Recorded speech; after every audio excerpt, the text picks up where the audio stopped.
The only event extreme enough to put our name to. The Unlimited Dusi.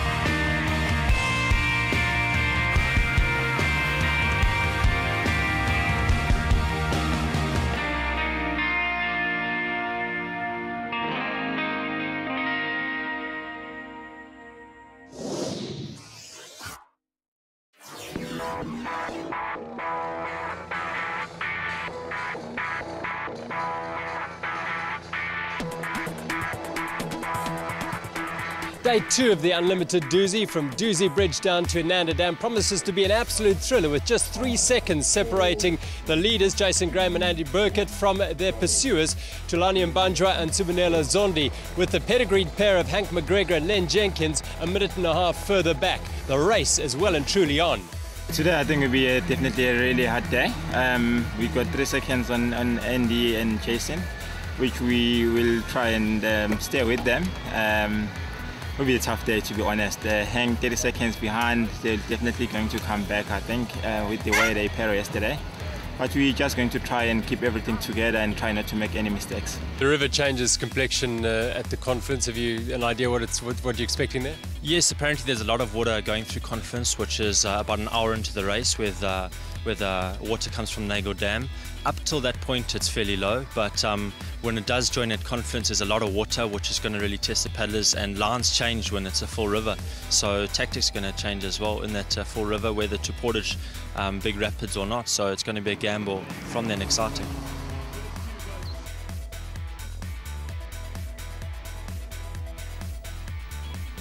Back into the Valley of 1,000 Hills, down to Dusi Bridge for the start of the second stage of the race.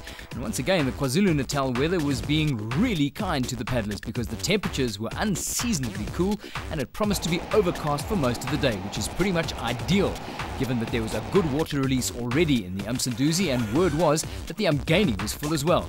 The defending champions, Jason Graham and Andy Burkett, set off at the start of elapsed time. But this is a classic showdown, because right on their rudder, as they got under starter John Oliver's starting orders, was this crew: Subonelo Zondi and Thulani Mbanjwa build the dream team for 2012. The first order of business was to approach the portage around the Dusi Bridge Weir, which has been a compulsory portage ever since John and Andrew Edmonds were nearly drowned here during a Dusi many years back. The trick is where to take out and how quickly to run it. It's a well-rehearsed section. Hank McGregor and Len Jenkins skip over the wall and put in quickly. Back to the ladies now. Robin Kaib and Abby Ulansky, with a yawning 10-minute lead, come under starters' orders. They take off as they finish just outside the top 20, and a real buzz of speculation. Will they be able to race any closer than their overnight 21st position?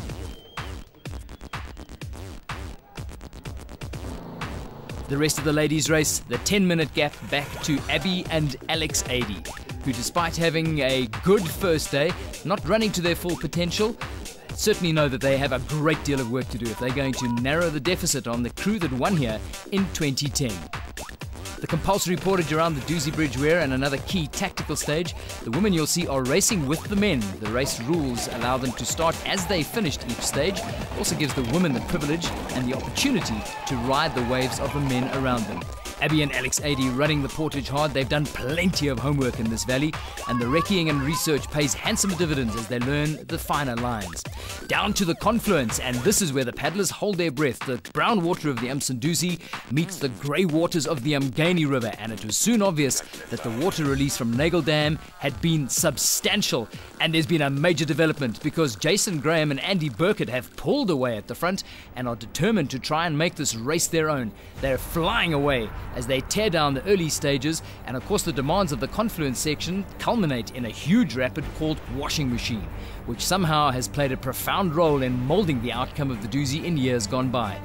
The two defending champions, having done plenty of homework and have a clear strategy in mind here, they want to drop the hammer early on. and make the first section through the confluence an opportunity to eke out a lead that could potentially win them the title in 2010. Through the narrow, tight channels that get them into Washing Machine. The approach to Washing Machine is key. If you hit the line right with the right sort of boat speed, it can set up this rapid as an easy exercise, but get it wrong, ask Hank McGregor, and there can be a long and stressful swim in store. Jason Graham and Andy Burkett battle their way through the top wave, tail walk out of the second wave and slide over the rock, and you can see from the grin on his face that that is mission accomplished. Meanwhile, behind them, Hank McGregor and Len Jenkins have caught Thulani Mbanjwa and Sibonelo Zondi. It's Mbanjwa and Zondi who get into Washing Machine first. They take a slightly more circumspect and slower line, hugging the right-hand side, but no problem for them at all. Here comes Hank McGregor and Len Jenkins sliding down, also on a right-hand line. They get kicked to the right. This is going to cost them a few valuable seconds, but you can see Len Jenkins turning that boat from the back. Now, here comes the fourth place boat, and here we have game on because Jasper Mocker and Craig Turton have been caught by the under-23 paddlers Lance Kime and Kwandam Mhlophe. Kwandam Mhlophe and Lance Kime going the right-hand route and the straight line for Turton and Mocker. This is a gilt-edged opportunity for the youngsters from Team Bestful Kayak Centre as the under-23s are now suddenly vying for a place in the podium. Mocker having a great race. He's traditionally a surf ski expert, but after his performance at the Hansa Fish, anything is possible. Now to the ladies' race. Here comes Robin Kime and Abby Ulansky right in the thick of the men's race. Well-schooled lines. They put their nose into the current, take a gentle turn to the right, hardly getting their splash covers wet. A bow draw stroke from Robin Kime, and they are well clear. Here's the second place crew. They know that they have to take risks if they're going to try and close this deficit. The 80 twins get the nose of their boat kicked. They choose the straight line. They've become really competent river paddlers. They take a darting straight line, having to catch the nose as it gets kicked to the left. And here comes the fourth place crew with the third place crew of Debbie Jermacay and Carmen Blakeney electing to portage. It's the juniors, Bianca Hall and Jordan Peak, who make the Washing Machine look deceptively easy. And it's not easy. Just have a look at what can go wrong when things don't go according to plan in Washing Machine.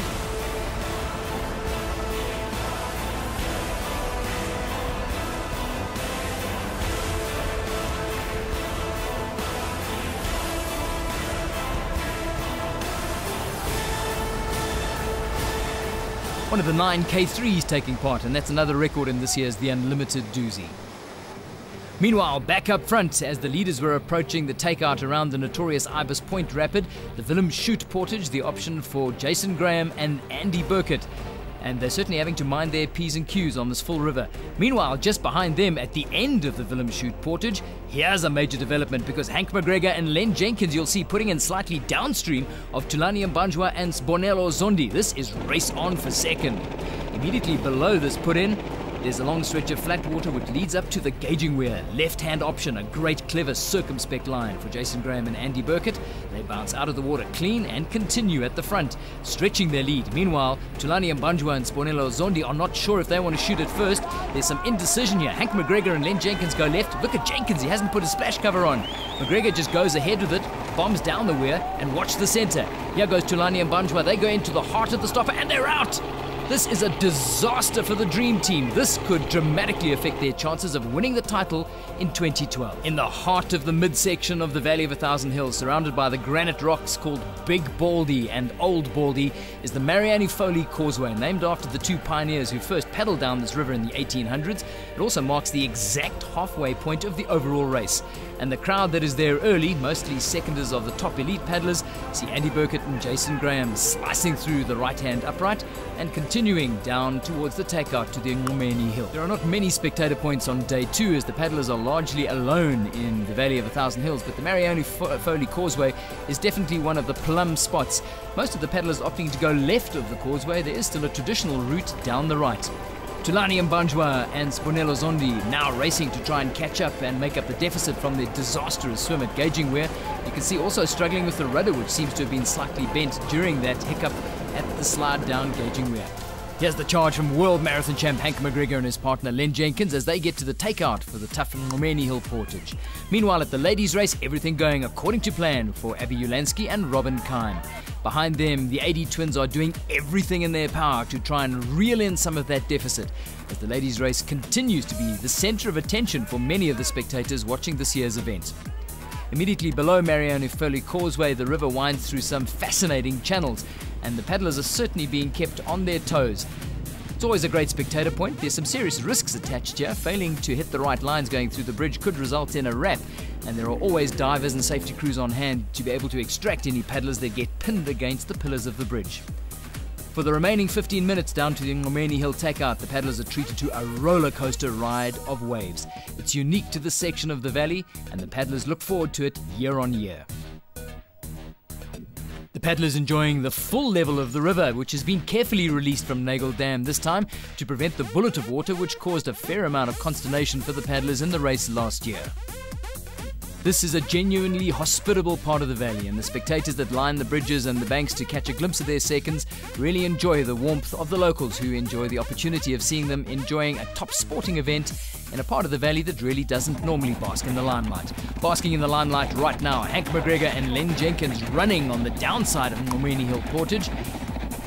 And here's Bonello Zondi running with the boat on his own. Tulani Mbanjwa is a great runner with the boat, but he's a mile behind, so there is a problem. And I suspect from the grimace on his face that it's that calf injury he picked up at the World Marathon Champs that's now proving to be a problem.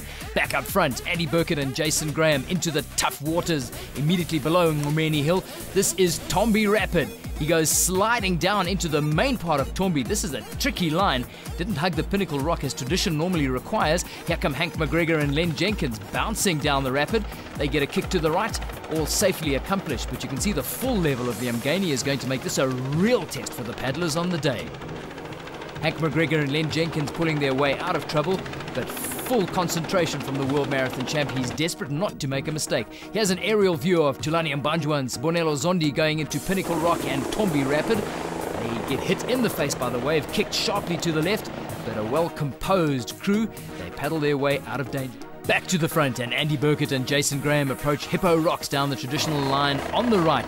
This involves getting into a sneak channel which funnels you back into the main current. And if you don't get the drop right at the bottom, you get dropped into a huge hole which has a habit of dumping many of the paddlers into the churning Umgeni. They get it right. Hank McGregor and Len Jenkins, just enough water for them to scrape over the rocky granite ledge. They land it perfectly and pull away at speed. Now, here comes Tulani Mbanjwa and Bonello Zondi also into Hippo. They're not going for the shallow option that McGregor and Jenkins elected. Instead, they're trying to push their eagle into the main current using that traditional right-hand slot. They're doing it all right to here. The trick here is to put the nose of your boat into the main tongue of the rapid and avoid the vortex that lies lurking at the bottom. They get hit by a huge hole, a small tail warp, correction stroke, and all good for them. Now here comes Lance Kime and Kwandaram Tlophe, the under-23s.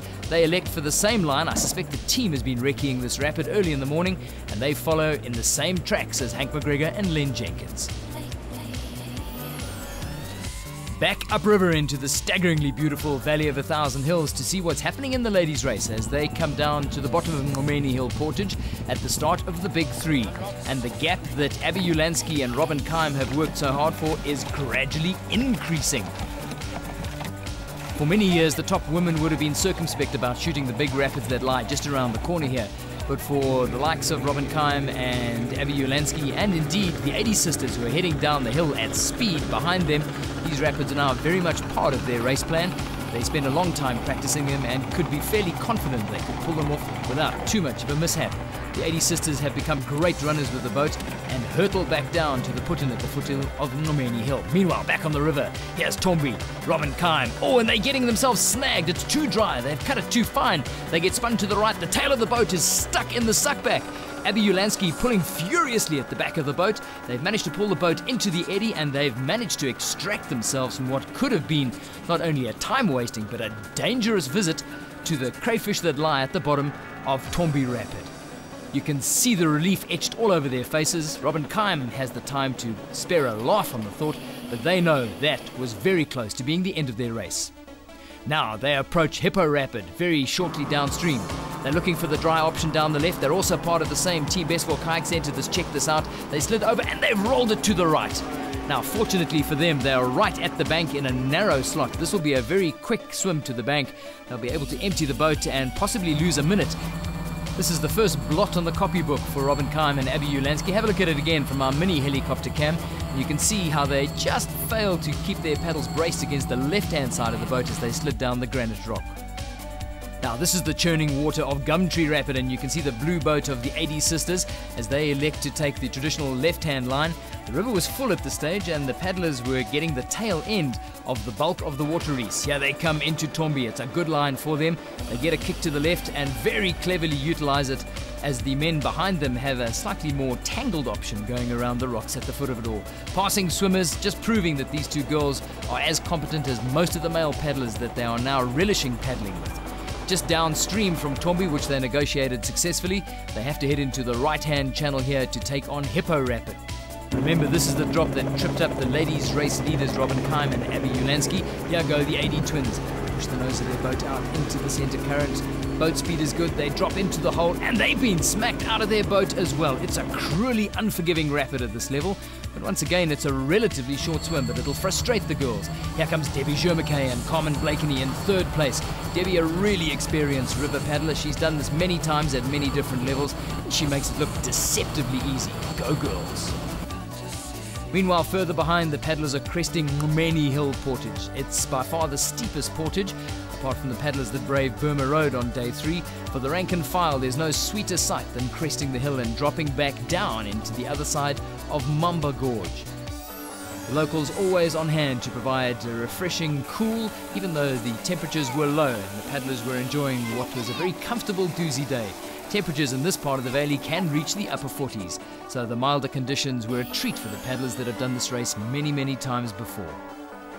The end of the Ngumeni Hill Portage is normally a nervous canter for the paddlers because they know they are approaching the big 3, Gumtree, Tombi and Hippo, all legendary. Let's have a look at some of the paddlers taking on Tombi, which is full thanks to the big water release from Nagle Dam.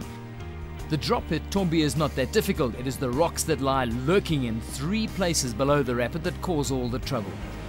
Now here's a look at Hippo Rapid, and that churning wave at the end of the tongue is causing havoc for the rest of the field.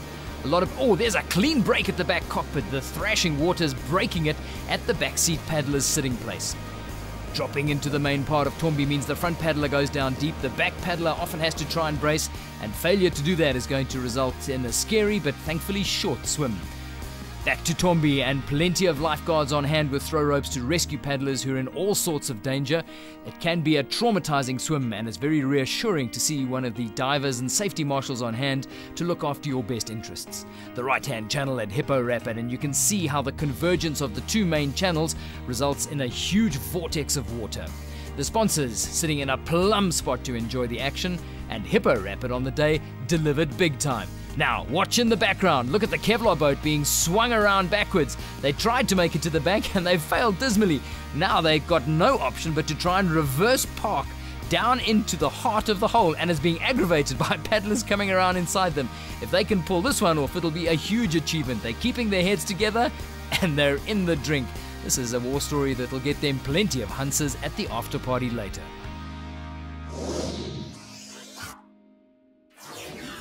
Now, every year for the past 60 years, the Dusi winds its way through the Valley of 1,000 Hills.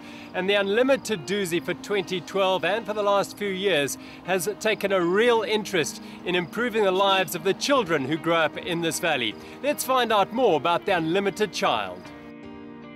So the Unlimited Child is a program that focuses on early childhood development. One of the things that we are absolutely passionate about is the growth and development of people, and that is something that we keep going in our business. So what we do is we take the caregivers that are currently working with the children in the creches, we train them on what early childhood development is. We purchase educational toys that we donate to the creches. We teach them how to use these toys, and then we go in and we monitor. So we make sure that they are able to use these educational toys with the kids in the right way, so that stimulation is actually taking place. And we work with them side by side, making sure that they are continuously growing themselves and thus growing the children. And really the thinking behind that is early childhood development. For kids to be successful later on in life, we have to make sure that they are adequately stimulated between the ages of 1 and 7. If we don't get it right now, we're not going to set our children or the country up for success in the future years to come.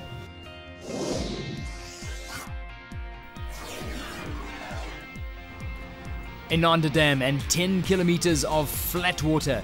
Anybody who hasn't done their training is going to be cruelly exposed here, but that is definitely not the case with the defending champions. They're tired, but so fired up and motivated by the splits they've been getting from their crew that they motor away to extend their lead at the front and set up a 4-minute cushion going into the third and final stage into Durban. Not only have they managed to extend their lead at the front of the race, but crucially they've managed to hold off the charge from World Marathon champ Hank McGregor and Len Jenkins, who were fancying their chances of paddling their way back into contention on the 46-kilometre second stage into Mcinsi Resort at Inanda Dam. Jason Graham, affectionately known as Gramps by Andy Burkett, being 12 years his senior. In second place, Hank McGregor and Len Jenkins, quick to acknowledge what a terrific day their teammates have had ahead of them. The leaderboard has had a substantial shake-up on day 2. Not only have McGregor and Jenkins raced into second, but here's the under-23 crew of Lance Kaim and Kwanda Mhlope, who are showing a clean pair of blades to Tulani Mbanjwa and Sibonelo Zondi, who suddenly find themselves in 4th overnight, having been 2nd overnight. Into the finish at Inanda Dam, and relief etched all over the faces. Watch this crew of Kaim and Mhlope. These are the faces you're going to see on a lot more podiums in the future. Back to the ladies' race, and Robin Kaim and Abby Ulansky streak across the flat waters of Inanda Dam. Conditions ideal for the flat water racing. Sometimes a headwind kicks up and the side waves can make it difficult for the paddlers after 32 kilometers of tough river paddling. But this crew is certainly showing off all their pedigree in this race. Abby Ulansky with 7 wins out of 10 so far. This is her 11th Dusi, and she has teed herself up beautifully to add an 8th title to her trophy cabinet.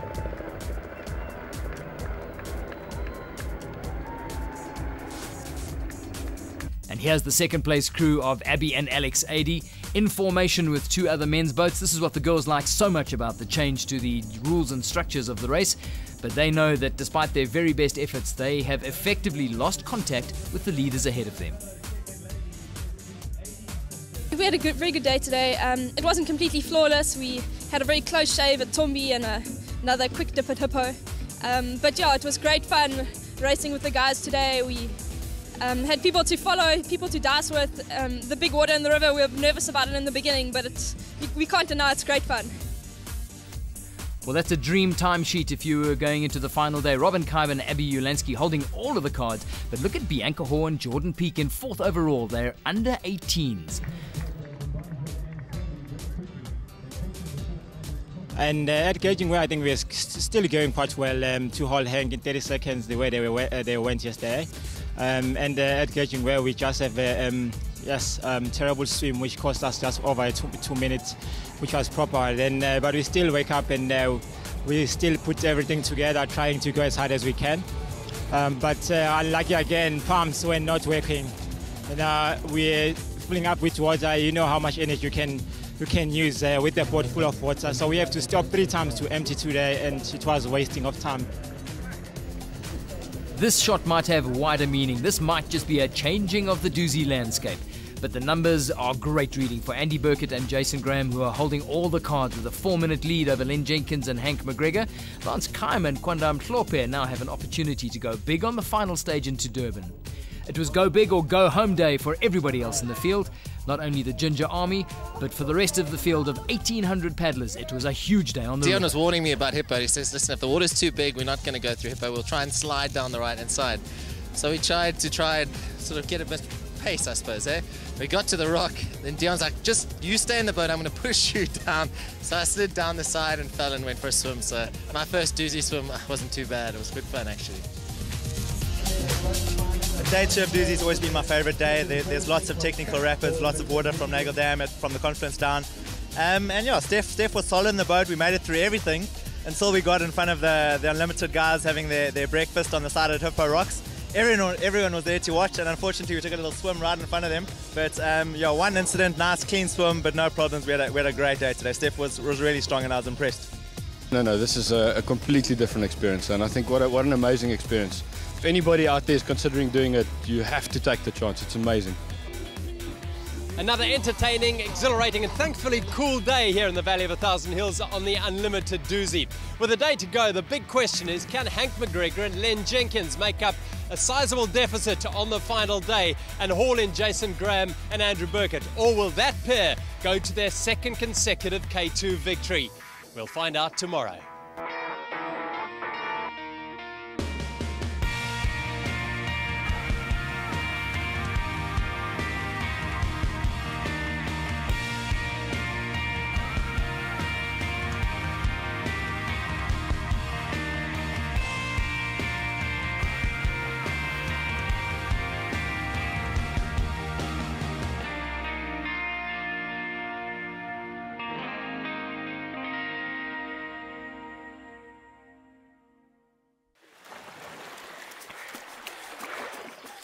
the only event extreme enough to put our name to. The Unlimited Dusi.